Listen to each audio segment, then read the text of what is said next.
Welcome everybody to your session on the Jamf Protect API 101. Today here, I'm Matteo, I'm a product specialist here at Jamf, and I'm going to walk you through some of the how to get started, what is GraphQL, that is as the core of Jamf Protect API. So let's get started. Let's have a look at the agenda first. So today we're going to start having a little bit of introduction on GraphQL. We're going to then dig into the actual differences between GraphQL and REST. REST API is probably what most of us are familiar with. We'll actually see a little bit the differences between the two. We're going to then see how we get started interacting with the Jamf Protect API. So how do we interact with GraphQL to actually talk to Jamf Protect API? And then at the end, we're going to see some workflows and some ideas. I'm just going to give out some example on how can we use the Jamf Protect API to create workflows that hopefully make our day better. So that said, we're going to get started with a brief introduction on GraphQL. GraphQL, its own definition, is a query language for API. And I want to stress out it's a query language. That probably reminds most of us about databases. And this is kind of a good approach because it's what GraphQL does. It gives us a very granular approach to data. So if we want to have a look when GraphQL was actually released, this was back in 2012. It was developed and open sourced by Google. And what it does enable us is actually for declarative data fetching. Now, we're going to talk about this a little bit more throughout this presentation. But what we're looking here is a query language that allows us to specify exactly the data set that we require and not have to parse through data rather with, for example, happen with REST APIs. And another thing, GraphQL, the big difference with REST, for example, is it exposes a single endpoint for all the queries to be sent through. So you don't have different endpoints, you only have one different endpoint to interact with your API queries. So if we want to start and have a look at, okay, what's the big difference between GraphQL and REST? So we're going to use an example here. So let's make this example. We have my own blog, Matteo's blog, and within this blog, we are displaying the last 3 posts I've made. JNUC is awesome, Jamf Protect API, and my latest blog post that is called My Latest Blog Post. And then we're also displaying the last 3 recent followers. So let's say, to make an example, we want to programmatically interact with my blog post and pull some of the data. With GraphQL, for example, if we want to actually get data, we're actually posting a payload against the GraphQL API. In this example, for example, to actually get the name of the blog post, we are actually posting a query that contains the user. This is my user ID. We're then going to get the name that is actually the blog name. And then to get the post, we're actually posting a payload to actually request those posts. And we are specifically requiring only the title of those posts. And when it pertains for follower, we can specify we want only to get the last 3 followers and we want to get the name of those users. Now, if we have a look at the response of this API call, we can see that the data that we get back from the API is exactly and limited to what we required. So we're getting back my name, Matteo's blog, the post titles, so the last 3 posts on my blogs, and the name of the last 3 followers. GraphQL is very different than REST because to interact with the API, we only have 2 operations. If we want to read data, what in REST will be a GET request, it's actually a call queries in GraphQL. All the other operations, if we want to create, update, or delete data, they are called mutations. So we only have 2 operations, queries and mutation. Both of those operations, as we said before, they are going to be performed against a single endpoint. So this is the only endpoint that is exposed. This example, we have a URL of what can be a standard Jamf Protect tenant, so example.protect.jamfcloud.com/GraphQL. all your queries, either to get data, so queries, or to create, update, or delete data, so mutation, will be sent to this endpoint. Now, the difference between REST, let's see if we will have our blog post that instead of having a GraphQL API to interact with, we'll have a REST API. If we will have a REST API, we'll likely be looking at 3 different endpoints. We'll be looking at, for example, a user/ID to actually get the blog post name, a user ID posts to actually get the post, and a user ID and followers to actually get my followers. So in REST, we will first make a GET request to actually get my blog name. And the response will, yes, contain my blog post name, so Matteo, but usually it will contain some other data that we'll have to fetch and exclude because we're only interested in the user.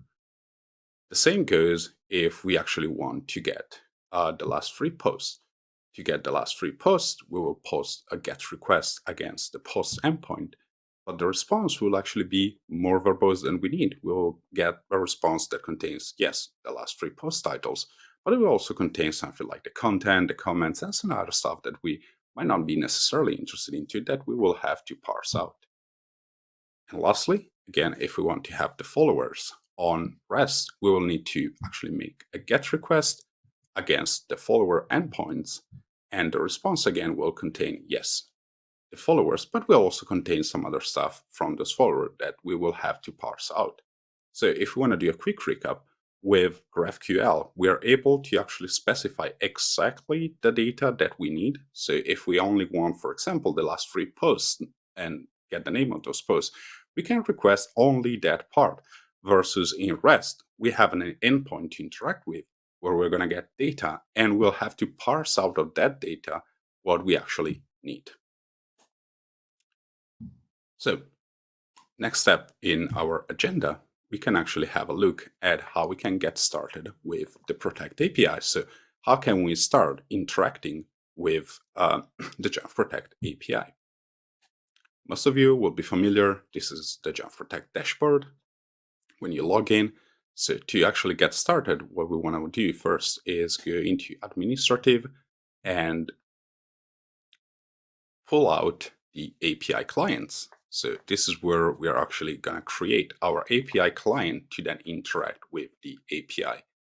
Once you get there, you'll get an option to create a new client, and you'll get to choose your display name, and something very, very important, you'll be asked to save the client password. So there is an interesting red warning that says it will not be shown again. Why? Because this is a one-time only. After it will be displayed the first time, it won't be displayed ever again in the future. So highly, highly recommended to save this client secret because, again, it will not be displayed. And if you lose it or you lose access to this, you will have to create a new API client configuration. So where are we gonna use this username and client secret? Well, there is a token endpoint. So for actually generating a token, you're gonna actually have to interact with the /token endpoint. Through there, you're gonna do basic authentication, obtain a token, and then with that token, you can actually authenticate to the API and interact with it. As we said before, everything else, so the actual queries and mutation, will be sent to the /GraphQL endpoint. So we only have 2 API endpoints to interact with. One is to actually get a token, and then once we have obtained the token, we can use that to actually authenticate and interact with the /GraphQL endpoint. How do we obtain the token? Here's a quick example in Bash. It's a post request, and we're gonna basically post as data the client ID and the password, that is what we have just created within the Jamf Protect console. And then we're gonna just, in this case, we're using JQ to parse out the access token. Another example in Python, same concept. We define our token URL, so our instance.protect.jamfcloud.com/the token. The payload that we're posting against is going to be like, again, client ID and password. and it's just a post request, and we'll parse out the access token from there.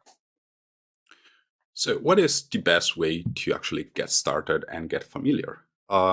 We recommend to use the Altair GraphQL client. Altair GraphQL, it's a macOS application, runs as well on other OSs, and it makes very, very easy to actually approach the Jamf Protect API and, of course, other GraphQL endpoints and actually get started. It gives you like a very, very easy way to actually access to because it's a UI. It also offers a very interesting debugging application where you can actually debug your code and it will help you debug the code that you're writing. And then probably the most important part, the Altair GraphQL client contains the built-in schema of the Jamf Protect API. So when you actually set up the client, it will actually dig out the API schema of the Protect API. So it's going to make a lot easier to interact with, and you don't have to go through documentation pages. Everything is built in within one application, and it's kept in constant update. On screen now, you'll see a QR code. If you scan that, it will take you to the Jamf Protect documentation, which contains where to download the GraphQL client, how to get started, and everything you need to actually set up your environment. Once you've downloaded Altair, probably the very first thing that you'll have to do is you have to configure an environment. In this case, I just give it like JNUC 2022 as an example. And you're going to pass your password and client ID in a JSON format like this. So you have to specify the password and the client ID to actually get started. Once this is set up, Altair will verify the credentials and it will let you load the documentation. Now, if you go ahead and load up the documentation, the client will actually ask you, what are you looking at? Are you looking at queries? As we've seen before, queries are to actually get data, read data, versus mutations are actually to create, update, or delete data. So for this example, let's go and select queries. And as an example in here, we're listing a few of the possible queries that we have. One of the very, very nice features of Altair is that you have this nice add query. So what that will do, it will actually build the query for you. So you don't have to go through documentation, build the query, anything. You just click on there and it will build the query for you. In this case, for example, we are targeting the list computer API endpoint, and we're actually loading everything that is available on that endpoint.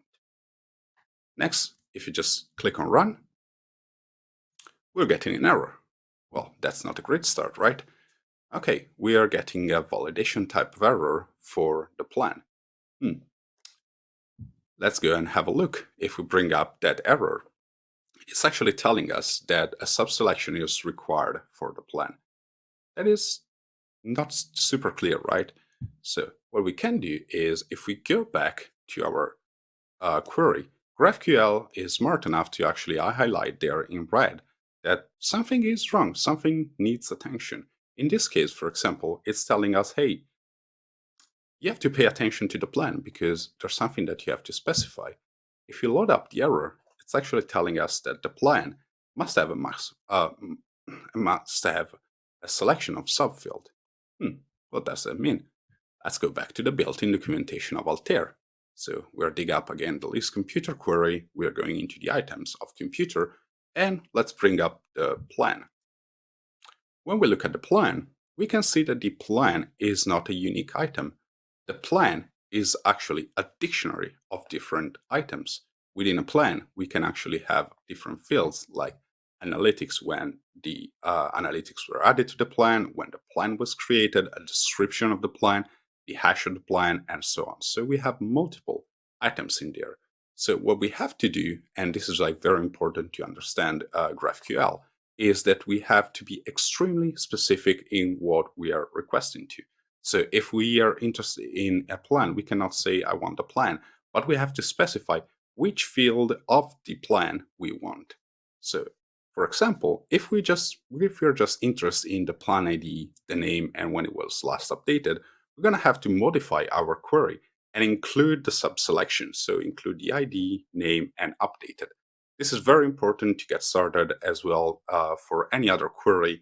If you dig them out from the schema and you notice red warning, there's usually something that needs to be updated. And most of the cases is like this.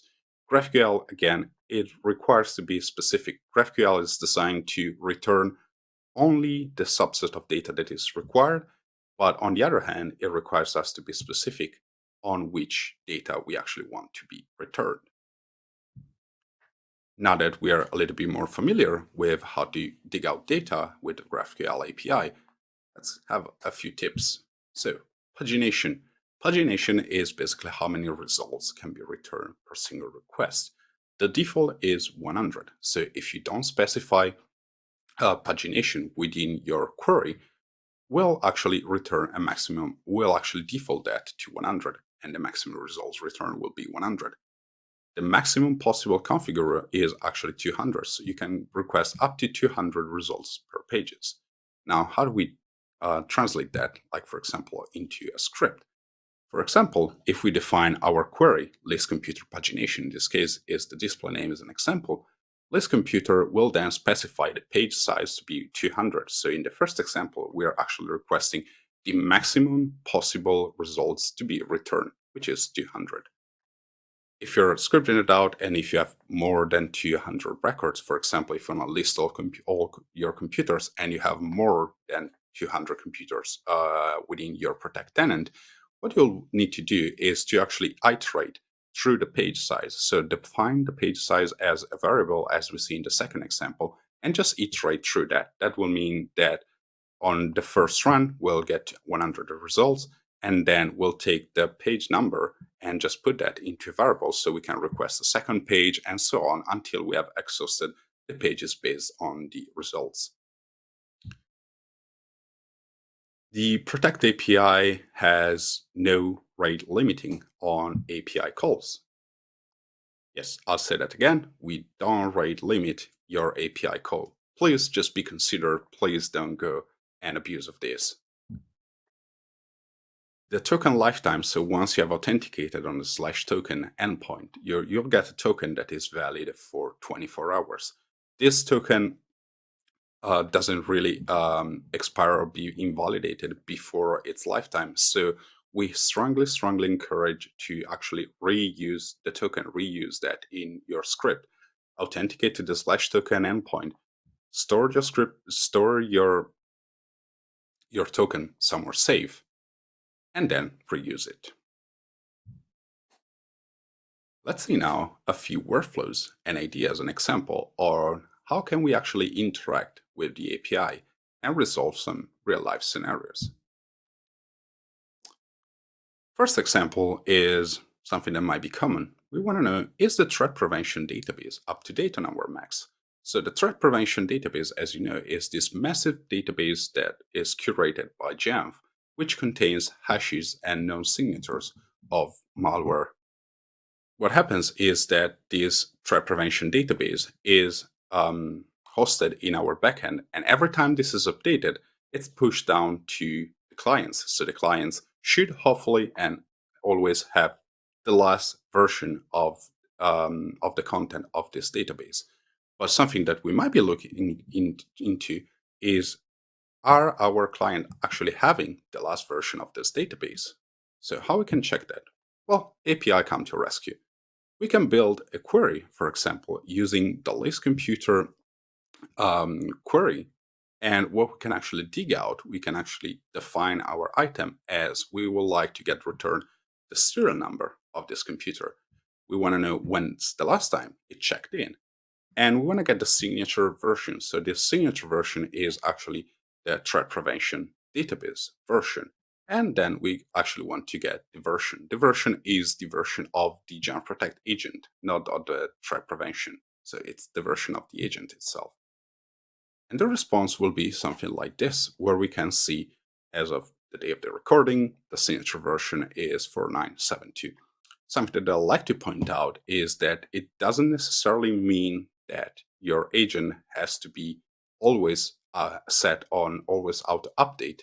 In this example, you can see that the signature version on those two devices is up to date. It's the latest one. But the actual agent version is different. So in this case, I configure one of the devices to have an agent that doesn't auto-update. So the agent doesn't auto-update, but the threat prevention database is always automatically updating on the clients.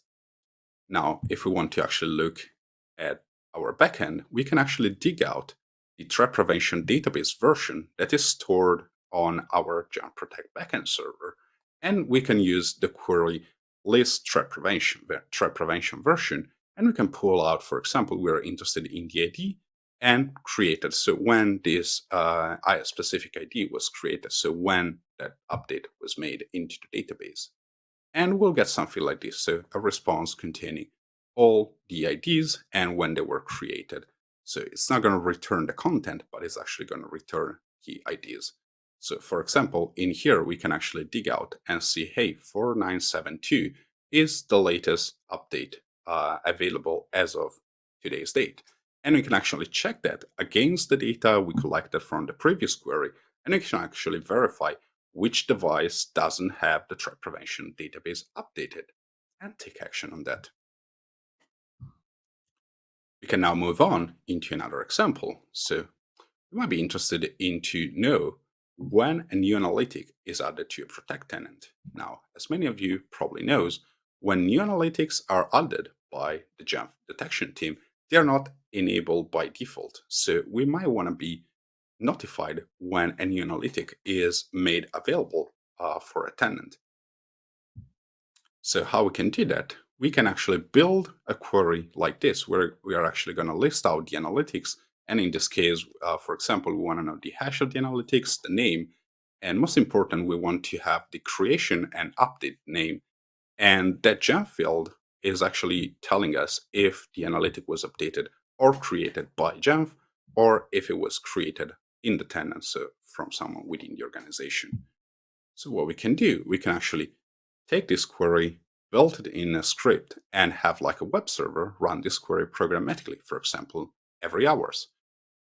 You can use like something like Java, for example, for this too. So on the first run, we're going to get the script to run the query against the Jamf Protect API, and the return will actually be a JSON file that will contain all the analytics with the specified data that we requested. What we can do is then store that file and run after, for example, an hour, again, the same exact query. So what we can do then is actually check for differences between this JSON file and check if there's any difference. We know that an analytic has been either created or modified. And then, for example, we can actually take this difference and, for example, post it to Slack. So we can set up like a channel where we can actually throw those kind of notifications. This analytic has been created or modified by Jamf. This can be also helpful if you want to actually monitor analytics being modified internally within your organization, because you can set up the same logic. And if you filter for the owner, not Jamf, you can actually check if anyone within the organization is modifying an analytic. So you can actually get when the analytic was originally created and when the analytic was last modified. An example of this script can be found in our GitHub repo. You can find here the QR code. Within our GitHub repo, there is a lot of information, and there's as well some pretty detailed information on how to get started, how to set up the script, how to set up the environment. So, to do a quick recap of what we've been through today, we've seen a little bit of introduction to GraphQL. We've then seen what the differences are between GraphQL and REST APIs. We've then seen how can we get started, how can we approach interacting with the GraphQL API in Jamf Protect with, for example, the Altair client. And then we've seen a few workflows and ideas of, hey, what can we use the API for? And yes, one more thing. MacAdmin Foundations. As probably some of you are aware of, if not, I'm here to tell you about. MacAdmins Foundation has been recently constituted as a charitable organization. The MacAdmins Foundation is the foundation that runs since 2015, the MacAdmin Slack. They are now a charitable organization out there. They have been supporting us as MacAdmins and the community for ages. If you can, please consider make a donation to the foundation. Scan the QR code, it will take you to the website and you can learn more about the project and the foundation. Thank you everyone for coming to the session and thank you for listening.